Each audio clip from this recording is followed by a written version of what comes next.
राधा वल्लभ श्री हरिवंश, राधा वल्लभ श्री हरिवंश।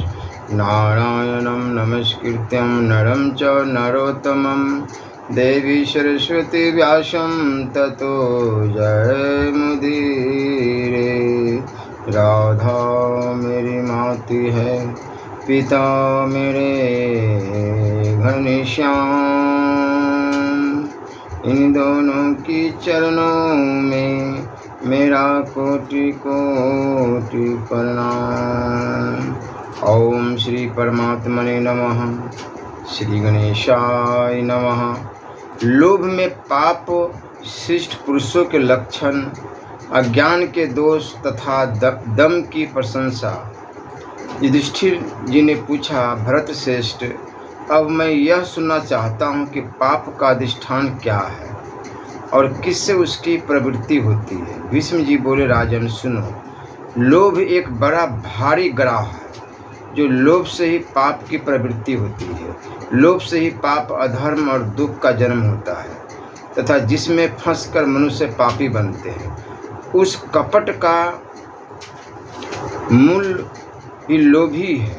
लोभ से ही काम, क्रोध, मोह, माया, अभिमान और अनम्रता की उत्पत्ति होती है। लोभ से ही अक्षमा, निर्जलता, श्रीनाश, धर्मक्षय, चिंता और अपकीर्ति का जन्म होता है तथा लोभ से ही कृपणता, अत्यंत तृष्णा, विकर्मों में प्रवृत्ति, कुलाभिमान, रूप और ऐश्वर्य का मद, समस्त प्राणियों से द्रोह, सबका तिरस्कार, सबके प्रति अविश्वास और सभी के प्रति निष्ठुरता आदि दोषों का प्रादुर्भाव होता है। दूसरे के धन को चुरा लेना, दूसरों की बहु बेटियों का सिल नष्ट करना, वाणी और मन की चंचलता, निंदा में रुचि होना, काम तथा स्वजितेंद्रिय की प्रबलता, मिथ्या भाषण की दुर्निवार प्रवृत्ति, दूसरों से घृणा करना और डिंग मारना, मत्सरता और न करने योग्य कर्मों को कर बैठना, इन सब दुर्गुणों का कारण भी लोभ ही है। मनुष्य बूढ़ा हो जाता है तब भी लोभ में शिथिलता नहीं आती। जिस प्रकार अनेकों नदियों की जलराशियों को अपने में लीन करके भी समुद्र की पूर्ति नहीं होती, उसी तरह कितने ही धन और भोग्य पदार्थ मिल जाए, लोभ का पेट नहीं भरता। राजन, इसके वास्तविक स्वरूप को जो देवता, गंधर्व, असुर, नाग तथा संसार के अन्य प्राणियों में से भी कोई नहीं जान सकता। अतः संचित पुरुष को किसी प्रकार मोह और लोभ को ही काबू में करना चाहिए। लोभी मनुष्य में दंभ, द्रोह, निंदा, चुगली और मत्सर ये सभी दोष रहते हैं। बहुश्रुत लोग बड़े बड़े शास्त्रों को कंठस्थ कर लेते हैं और सब प्रकार की शंकाओं का भी समाधान कर सकते हैं, किंतु इस पापी के चंगुल में फंसकर वे सदा दुख भोगते रहते हैं। उनमें द्वेष और क्रोध की अधिकता रहती है। शिष्टाचार से वे दूर पड़ जाते हैं। बोलचाल में बड़े मीठे किंतु भीतर से बड़े कठोर हो जाते हैं। उनकी स्थिति घास फूस से ढके हुए कुएं के समान होती है। वे बड़े क्षुद्र और धर्म के नाम पर संसार को धोखा देने वाले हो जाते हैं। वे अनेकों मनमाने मार्ग खड़े कर देते हैं तथा सत्पुरुषों के स्थापित किए मार्ग और धर्मों का नाश करने पर तुले रहते हैं। इन लोभग्रस्त दुरात्मा पुरुषों के कारण समाज के जिस अंग में विकार आता है, वह भी ऐसे ही कुकर्म करने लगता है। अब मैं तुमसे शिष्ट पुरुषों का वर्णन कर रहा हूँ।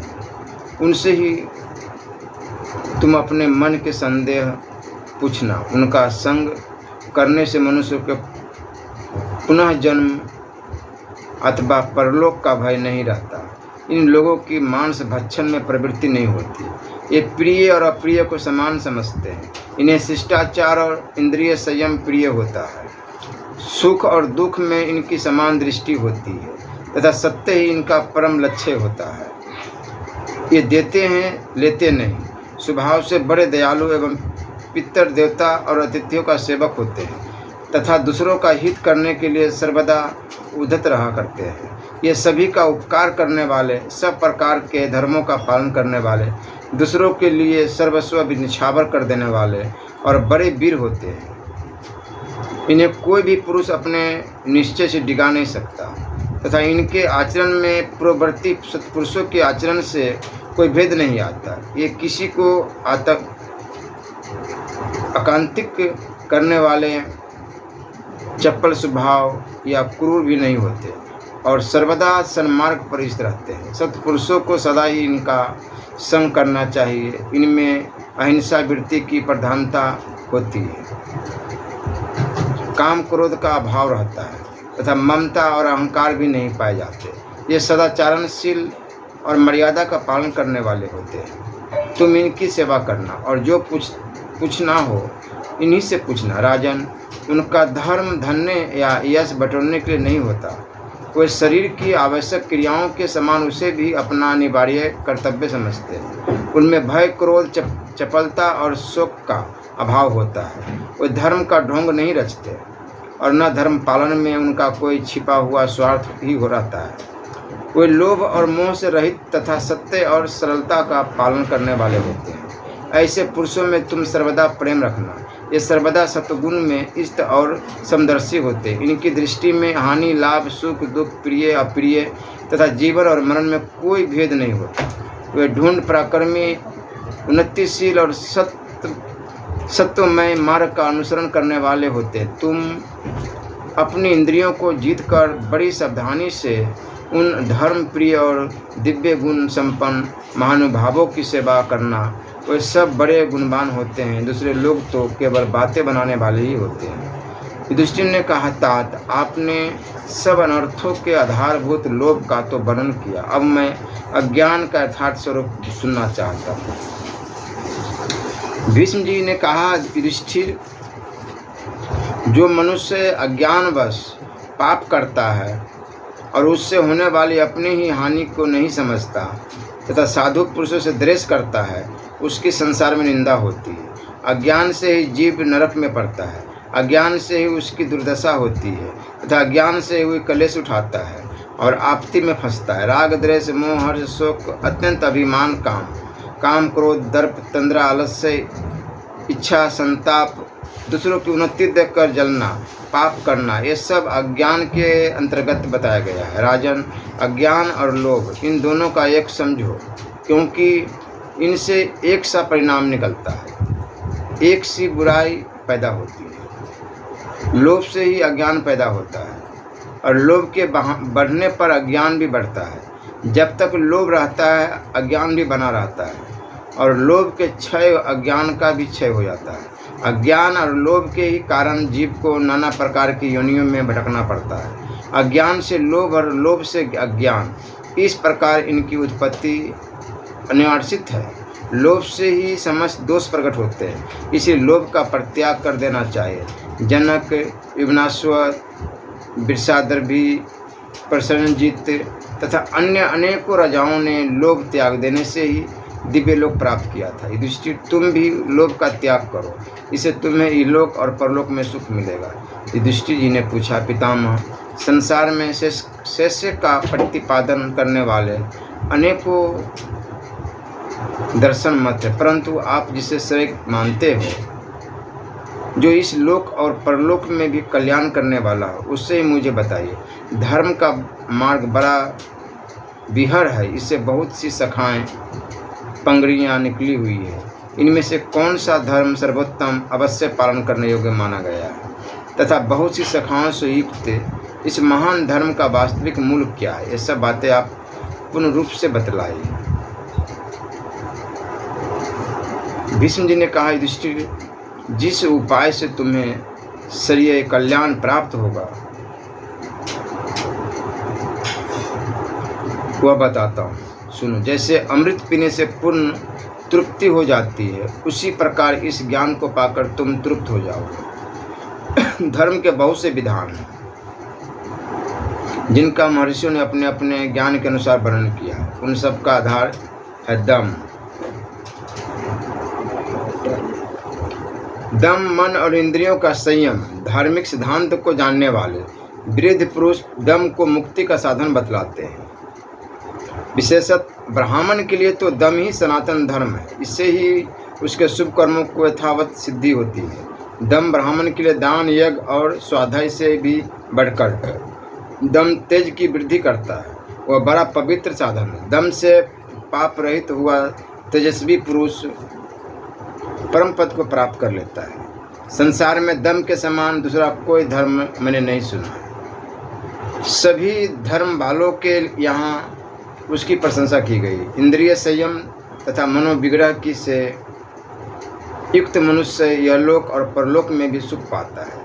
उसे महान धर्म का फल प्राप्त होता है। उसका मन सदा प्रसन्न रहता है। जिसकी इंद्रिया और मन बस में नहीं है उसे बारंबार दुख उठाना पड़ता है तथा वह अपने दोषों से बहुत से दूसरे अनर्थ भी पैदा कर लेता है। चारों ही आश्रमों में दम को उत्तम बताया गया है। जिन मनुष्य के अंतकरण में दम संयम का उदय हुआ है उनके लक्षण बताता हूँ, सुनो। क्षमा, धीरता, अहिंसा, समता, सत्य, सरलता, इंद्रिय निग्रह, दक्षता, कोमलता, लज्जा, स्थिरता, उदारता, क्रोध का अभाव, संतोष, मीठे वचन बोलना, किसी को कष्ट न देना और दूसरे को दोष को न देखना, ये सब गुण जिनमें उपलब्ध हो उन पुरुषों में संयम का उदय समझना चाहिए। वे गुरुजनों का आदर और सब प्राणियों पर दया करते हैं। संयमी पुरुष चुगली, असत्य भाषण, दूसरों की निंदा, स्तुति, काम, क्रोध, लोभ, दम, डिंग हाँकना, रोष, ईर्ष्या और दूसरों का अपमान, इन दुर्गुणों का कभी सेवन नहीं करता। संयम रखने वालों की कभी निंदा नहीं होती। उसके मन में कोई कामना नहीं होती। मैं तेरा हूँ, तू मेरा, मुझ में उनका स्नेह है और उनमें मेरा। इस प्रकार पहले के संबंध को वह मन में नहीं रखता। जो दूसरों की निंदा और प्रशंसा से दूर रहता है उसकी मुक्ति हो जाती। जो सबके प्रति मित्रता का भाव रखने वाला और सुशील है, जिसका मन नाना प्रकार की आसक्तियों से मुक्त है, उसे मृत्यु के पश्चात महान फल की प्राप्ति होती है। सदाचारी, सुशील, प्रसन्नचित्त और आत्मा के स्वरूप को जानने वाला विधान पुरुष इस लोक में सम्मान और परलोक में सद्गति प्राप्त करता है। इस जगत में जो केवल शुभ कल्याणकारी कर्म है जिनका सत्पुरुषों ने आचरण किया है वही ज्ञानी मुनि के मार्ग है। वह स्वभाव से ही उनका आचरण करता है, उन्हें त्यागता नहीं। ज्ञान संपन्न जितेंद्रिय पुरुष घर से निकलकर एकांत वन का आश्रय लेता है और वहाँ देह त्याग के समय प्रतीक्षा करता हुआ बेफिक्र होकर विचरता रहता है। ऐसा ज्ञानी ब्रह्म स्वरूप हो जाता है, जिसको स्वयं प्राणियों से भय नहीं है तथा जिससे दूसरे प्राणी भी भय नहीं पाते। वह देहाभिमान से रहित महात्मा किसी से भी नहीं डरता। वह सभी प्राणियों में समान भाव रखता और सबको मित्र की भांति अभय दान देता हुआ विचरता है।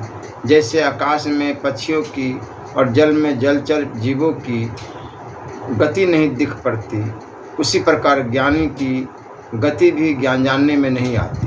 जो घर बार को छोड़कर मोक्ष के लिए उद्योग करता है वह तेजोमय लोकों को प्राप्त होता है।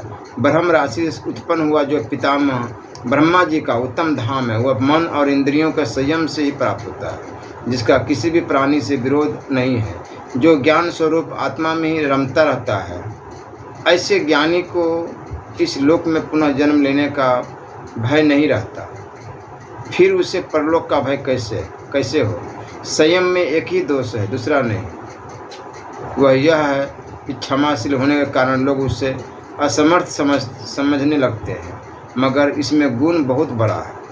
क्षमा धारण करने से अनेकों उत्तम लोगों की प्राप्ति होती है, क्योंकि क्षमा से मनुष्य में सहन शक्ति आ जाती है। संयमी पुरुष को वन में जाने की आवश्यकता नहीं है और संयमी को वन में रहने से कोई लाभ नहीं।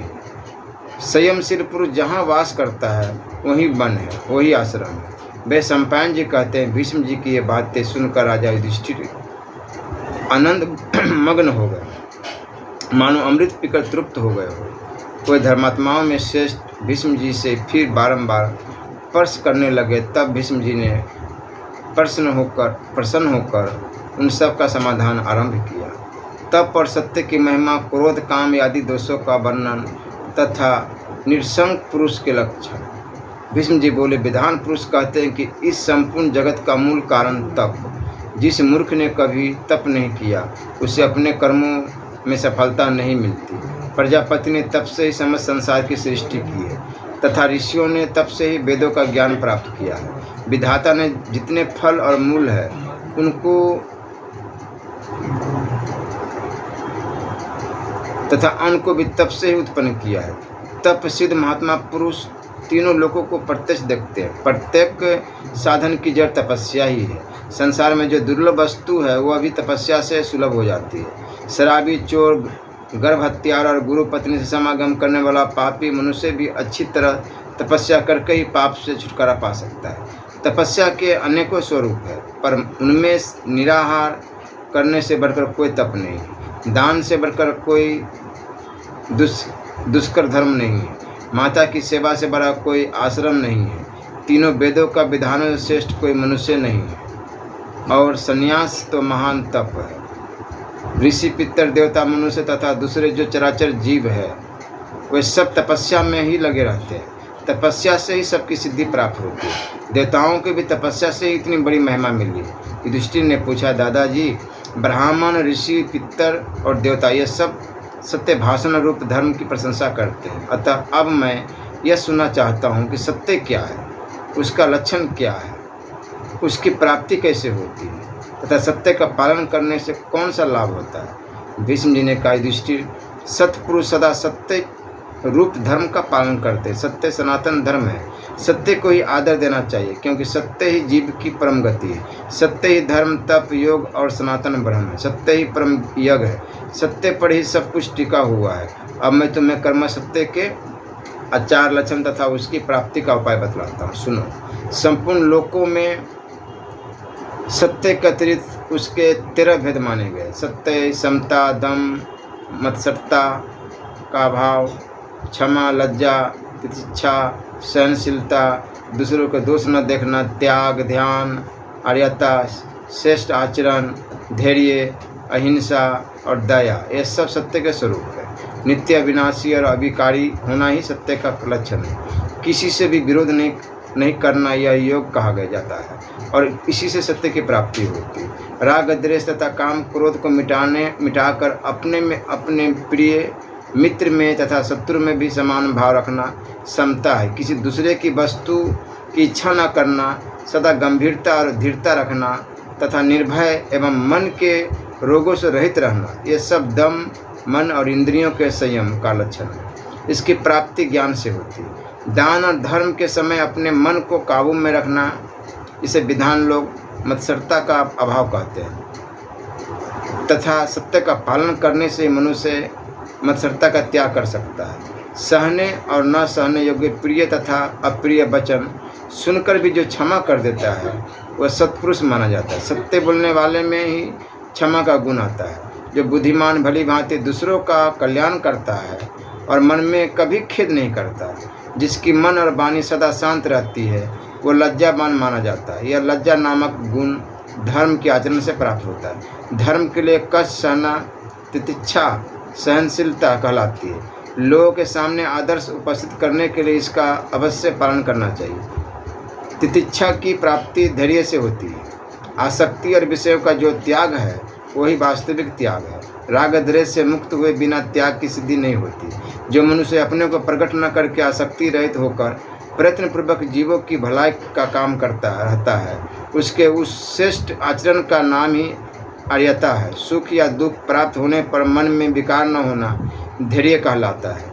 जो अपनी उन्नति चाहता हो उस बुद्धिमान को सदा धैर्य धारण करना चाहिए। सदा क्षमा करे, सत्य बोले तथा हर्ष, भय और क्रोध का परित्याग कर दे। ऐसे आचरण वाले विधान पुरुष को धैर्य प्राप्त होता है।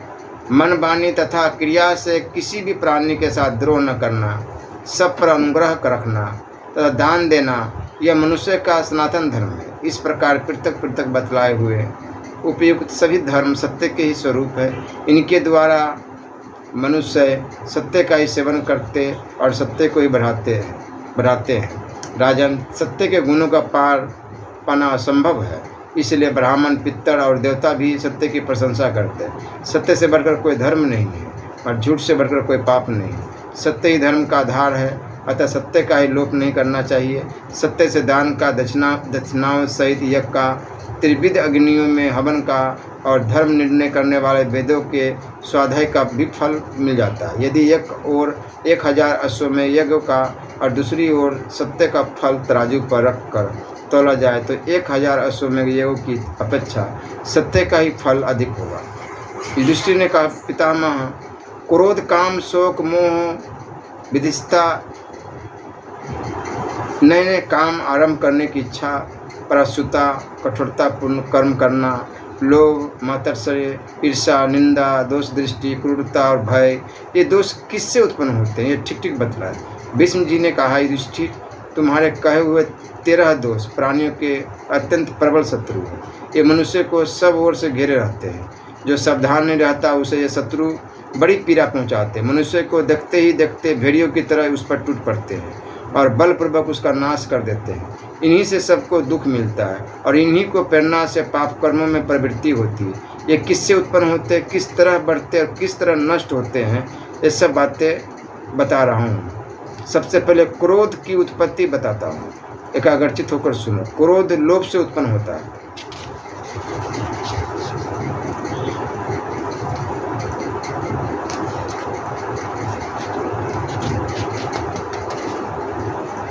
और दूसरे में दोष देखने से बढ़ता है। क्षमा से उसका बढ़ाव रुक जाता है और धीरे धीरे उसी से दूर भी हो जाता है। काम की उत्पत्ति संकल्प से होती है, वह सेवन करने से बढ़ता है और आसक्ति रहित होकर सेवन छोड़ देने से तत्काल नष्ट हो जाता है। दूसरों के दोष देखने का नाम है असूया। यह क्रोध तथा लोभ से उत्पन्न होती है और सब प्राणियों पर दया, मन में वैराग्य तथा आत्म तत्व का ज्ञान होने से नष्ट हो जाती है। मोह उत्पन्न होता है अज्ञान से, वह पाप के अभ्यास से बढ़ता है और पाप महात्मा पुरुषों के सत्संग से शीघ्र नष्ट हो जाता है। जब मनुष्य आत्मज्ञान के विरोधी शास्त्रों का अवलोकन करते हैं तो उन्हें स्वर्ग आदि की कामना से नए नए कर्म आरंभ करने की इच्छा, विदित्सा होती है, किंतु तत्वज्ञान होने पर उसकी निवृत्ति हो जाती है। जिस पर प्रेम हो उसके वियोग से शोक होता है, किंतु जब मनुष्य यह समझ ले कि शोक व्यर्थ है, इससे कोई लाभ नहीं है, तो तुरंत उसकी शांति हो जाती है। पराश्रुता का अर्थात कठोर कर्म करने में प्रवृत्ति होती है। क्रोध, लोभ और अभ्यास के कारण तथा उसकी निवृत्ति होती है। सब प्राणियों पर दया करने और मन में वैराग्य होने से सत्य का त्याग और दुष्टों का साथ करने से मात्सर्य दोष की उत्पत्ति होती है तथा सत्पुरुषों की सेवा में रहने से उसकी निवृत्ति हो जाती है। अपने उत्तम कुल, अधिक जानकारी और ऐश्वर्य का अभिमान होने से मनुष्य पर मद सवार हो जाता है, उसी को मद बोलते हैं, किंतु इनकी असलियत समझ में आ जाने से वह तुरंत उतर जाता है। मन में कामना होने और दूसरों की हंसी खुशी देखने से ईर्ष्या पैदा होती है तथा विवेकशील बुद्धि के द्वारा उसका नाश होता है। समाज से भ्रष्ट हुए नीच मनुष्य के द्वेषपूर्ण तथा अप्रामाणिक वचनों को सुनकर भ्रम में पड़ जाने से निंदा करने की आदत होती है, किंतु अच्छे लोगों के बर्तावों पर दृष्टि डालने से वह मिट जाती है। जो लोग अपनी बुराई करने वाले बलवान मनुष्य से बदला लेने में असमर्थ होते हैं, उनके हृदय में बड़ी प्रबल असूया यानी दोष देखने की प्रवृत्ति पैदा होती है, किंतु दया का भाव जागृत होने से उसकी निवृत्ति हो जाती है। हमेशा कृपण मनुष्य को देखने से अपने में भी कृपणता आ जाती है, परंतु जब मनुष्य धर्म में स्थित होकर उसके दोष को समझ लेता है तो वह अपने आप शांत हो जाती है। प्राणियों का भोगों के प्रति जो लोभ देखा जाता है वह अज्ञान के ही कारण है। भोगों की क्षणभंगुरता को देखने और जानने से उसकी निवृत्ति हो जाती है। शांति धारण करने से उपयुक्त सभी दोष जीत लिए जाते हैं। धृतराष्ट्र के पुत्रों में ये 13 दोष मौजूद थे और तुम सत्य को ग्रहण करना चाहते हो, इसलिए श्रेष्ठ पुरुषों की सेवा करके तुमने इन सब पर विजय पा ली। युधिष्ठिर ने कहा, पितामह, साधु पुरुषों के दर्शन और सेवन से मैं इस बात को जानता हूँ कि कोमलतापूर्ण बर्ताव कैसे किया जाता है, मगर निरशंस क्रूर मनुष्य को और उनके कर्मों का मुझे बिल्कुल ज्ञान नहीं। निरशंस पुरुष इस लोक और परलोक में भी शोक की आग में जलता रहता है, इसलिए आप मुझे निरशंस मनुष्य और उसके कर्म का परिचय दीजिए। भीष्म जी ने कहा, राजन, निरशंस मनुष्य के मन में बड़ी घृणित इच्छाएं रहती है। वह हिंसा प्रधान कर्मों का आरंभ करना चाहता है, स्वयं तो दूसरों की निंदा करता है और दूसरे उसकी निंदा करते हैं। यदि उसके इच्छानुसार काम नहीं हुआ तो वह अपने को वंचित समझता है और दिए हुए दान का बारंबार बखान करता तथा बेईमानी, नीचता, धोखेबाजी और सठता करने में कमी नहीं रह चुकता है। भोग्य वस्तु का अकेले उपभोग करता है, उसे अपने आश्रितों को नहीं देता। अभिमानी और विषायक्त होता है, व्यर्थ ही डिंग हाँका करता है, सबके प्रति संदेह रखता और वंचना किया करता, अपने वर्ग में रहने वालों की तारीफ करता और द्वेषवश आश्रमों पर लांछन लगाया करता है। उसमें वर्ण संकरता का दोष होता है। निरशंस कर्म करने वाला मनुष्य सदा हिंसा के लिए घूमता फिरता है, गुण अवगुणों को समान समझता है, झूठ अधिक बोलता है तथा बहुत ही लालची और तंग दिल होता है। वह धर्मात्मा और गुणवान मनुष्य को ही पापी समझता है और अपने स्वभाव के अनुसार किसी पर भी विश्वास नहीं करता। जहाँ दूसरों की बदनामी होती है या होती हो, वहाँ उनके गुप्त दोषों को भी प्रकट कर देता है और अपने तथा दूसरे के अपराध बराबर होने पर भी वह आजीविका के लिए दूसरे का ही सर्वनाश करता है। जो उसका उपकार करता है उसको वह अपने जाल में फंसा हुआ समझता है और उपकारी को भी यदि कभी धन देता है तो उसके लिए बहुत दिनों तक पश्चाताप करता रहता है। जो मनुष्य दूसरों के देखते रहने पर भी उत्तम भोजन की सामग्री अकेले चट कर जाता है, उसको भी निरशंस ही कहना चाहिए। जो पहले ब्राह्मण को देखकर पीछे अपने बंधु बांधवों के साथ स्वयं भोजन करता है, वह इस लोक में सुखी होता है और मरने के बाद स्वर्ग में जाता है। युधिष्ठिर, तुम्हारे पूछने के अनुसार यह निरशंस पुरुष का लक्षण बतलाया है। समझदार मनुष्य को चाहिए कि निरशंस से सदा बचकर रहे। श्री राधा वल्लभ लाल की जय।